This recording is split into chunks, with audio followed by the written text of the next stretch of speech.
Good evening, everyone. Something that I know comes up in pretty much any gun group that you're a part of is the question of what is the best firearm for a new shooter.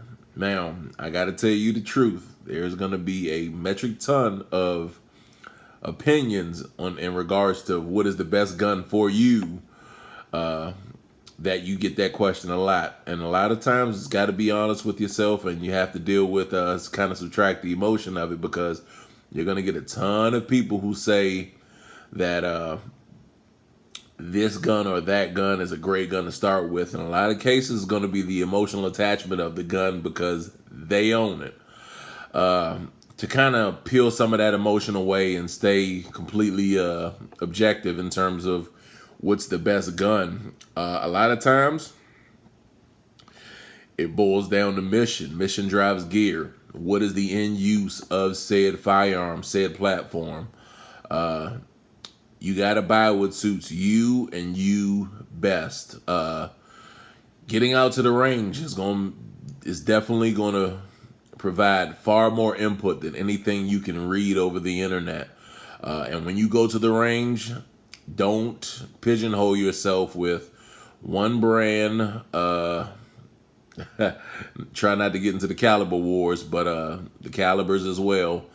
9, 40, and 45 are all very effective rounds when used appropriately. No round, I don't care who makes it, whether it's 5.7, 22 TCM, 9 mil, 9 by 25 Dillon, 45, 460 Roland, or any other latest and greatest round out there. None of them will replace training. You can't, none of them. So if you're not decently proficient with a firearm, regardless of the caliber that it is, and you don't have the proper training and mindset to implement that firearm when your life is on the line, I don't care if it's a 9, 40, 45 with the best ammo money can buy, you'll be behind the power curve. How normally everything starts is getting to a range, a good rental range, try a myriad of different guns, see what suits you best. Stay with the major manufacturers. There are some brands that I would like to omit, but I would say stick with the majors. Stick with your Glock, SIG, Smith & Wesson, HK, CZ, Canik. Makes a very, very good gun. Very, very good good gun for the value for what you spend for one. Who else did I mention? Glock, HK, SIG, CZ, Canik, Smith & Wesson. I'm probably missing another brand or two, but stay with the major manufacturers. Guns that have had a pedigree of doing well and have a excellent service life, and that will be reliable above anything out there. On the internet, unfortunately, there's a lot of times where people buy things for their aesthetic qualities, how things look. Now, everything that looks good doesn't mean it runs well. Not saying that life's too short to have ugly guns, but there is some things to be said for simplicity and less being more. So that's something to consider. Vetting the information that you're getting off of the internet. Actually, this information is going to be given to you off the internet, but having a vetted source in terms of the information that you are receiving is one, viable, repeatable, and you can research the information to verify that the information is coming from a valid source. You can get a ton of opinion, very, very little fact out there, so definitely vet the information that you're receiving. Now, after you have pretty much scoured the internet, read reviews, been on YouTube, looked at a bunch of videos, you can probably start to narrow down a different type of gun that you may want to consider once you get to the range to rent. I always suggest rent a couple firearms first, try them out, see how they work for you. It's definitely more cost efficient to get on the range, take a box of ammo, shoot a box of ammo through every gun that you're considering to buy, and it'll help out tremendously. Just like with a car, doing a test drive with a product before you spend the money on it to find out you don't like it. Good guns, I should say, most of the time aren't cheap.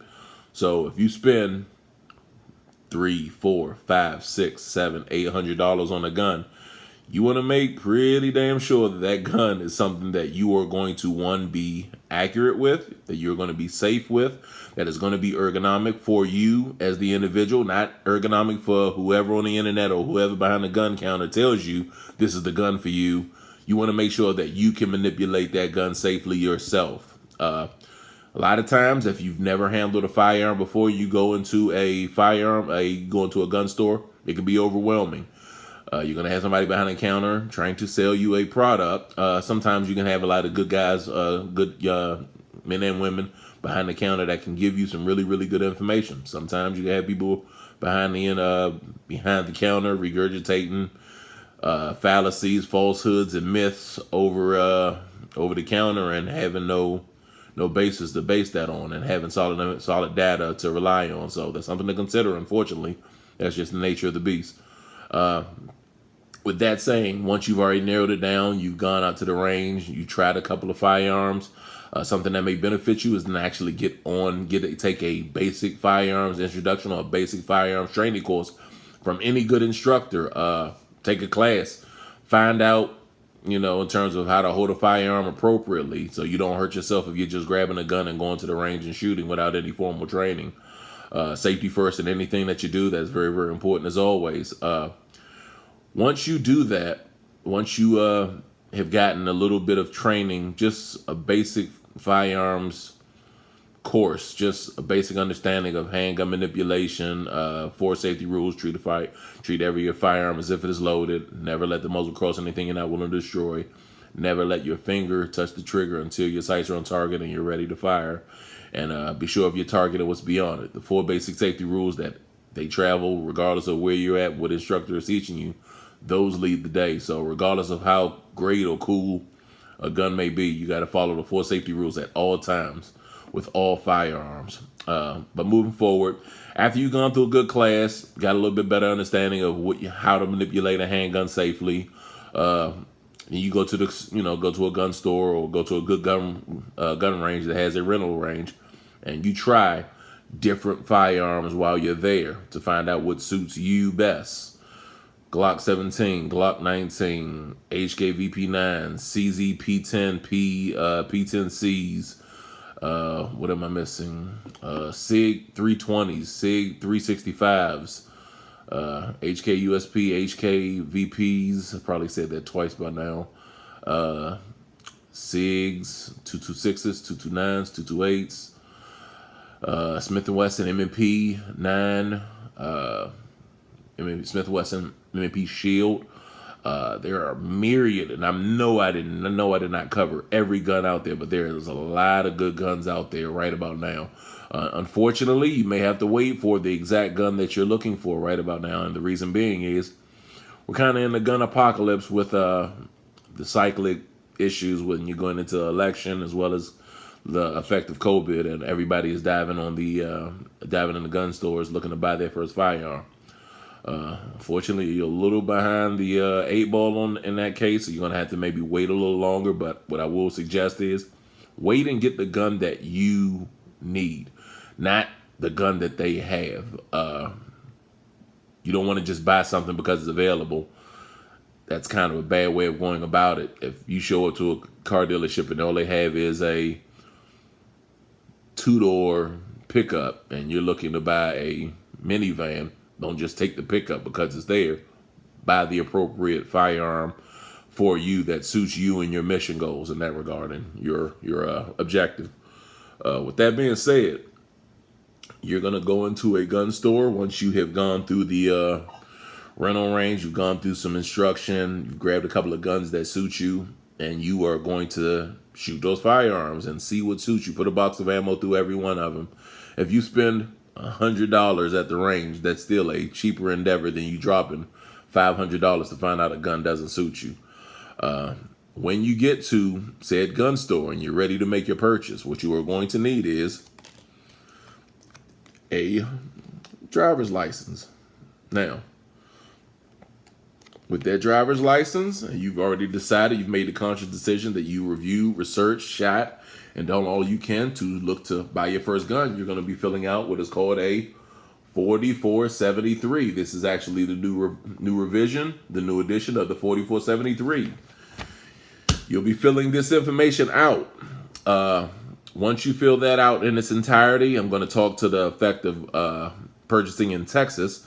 Your driver's license or Texas driver's license or your Texas ID will be all you need to purchase. Now, if you have a license to carry in the state of Texas, it allows the background check to have already been a foregone conclusion in that regard, so you don't have to go through the standard NICS check if you do have an LTC. That information is definitely going to still be stored with the FFL, but you don't have to wait as long in most cases for that to be ran. Now, if they do decide to run that, you will either get a proceed, which means you can take your firearm and go about your business, a delay, which does happen, meaning that the NICS system has to have a little bit further background information check on you. There may be a name that has multiple names out there, very, very common name commonality. It happens sometimes. With that being said, or you can get a deny.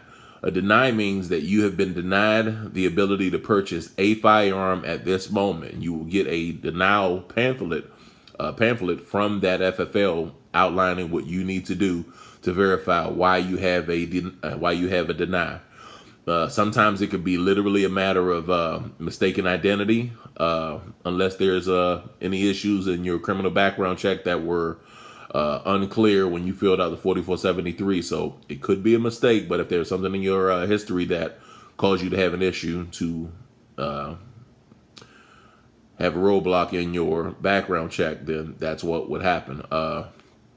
From there, 4473s, and I'm only speaking in regards to the state of Texas in this video, but across the board, 4473s will cover anything that you're looking to purchase in a gun store, considering whether it's a lower receiver, which is a receiver which would be considered an other, whether it's a handgun, showing that this firearm is empty. As you can see, the ejection port is clear. There's nothing in the mag well. I'm handling a empty firearm. A handgun or a long gun. They will all go on a 4473. They're listed as type of firearm is either handgun, long gun, or an other or receiver.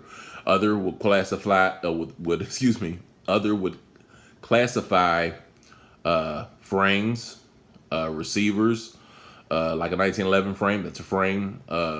Receivers, stripped AR-15 lowers, and NFA items would be covered in that. What I would definitely suggest is take your time and buy a good gun the first time. Buy a quality manufacturer, buy a good gun. If it takes you longer to find the gun that is perfect for you, take that time.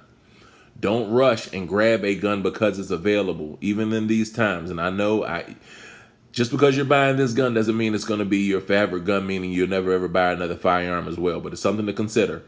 You need to buy what you want, not just what's available. I know that may sound kind of counterintuitive for most people, but it is very, very important you find the gun that's best for you. You got to think of a manufacturer. They design a gun that works for the 7 out of 10 people. That's great if you're inside of that 7 out of 10 people. Think about the other 3 out of that 10 that gun may not suit them as appropriately as it should. That's something you should consider, and you want to find the gun that works for you and you alone. Not from the talking heads on a lot of the Facebook groups who swear that their gun and their choice is the best one because they own it. They're gonna have an emotional attachment to it, and they're gonna swear that their gun is the best. Opinions aside, you have to go and buy what suits you best. If you have somebody that's fairly knowledgeable in firearms as well, take them with you when you go to the range. When you shoot a couple of different guns, seeing what suits you best as well. Definitely get their input on them if they are an adequate resource in terms of what they know. Definitely utilize them. Let them try to tell you steer you in the right direction. In terms of training, it is nothing wrong with starting with the 22 to get comfortable with the shooting fundamentals, so you don't have to deal with recoil from the onset.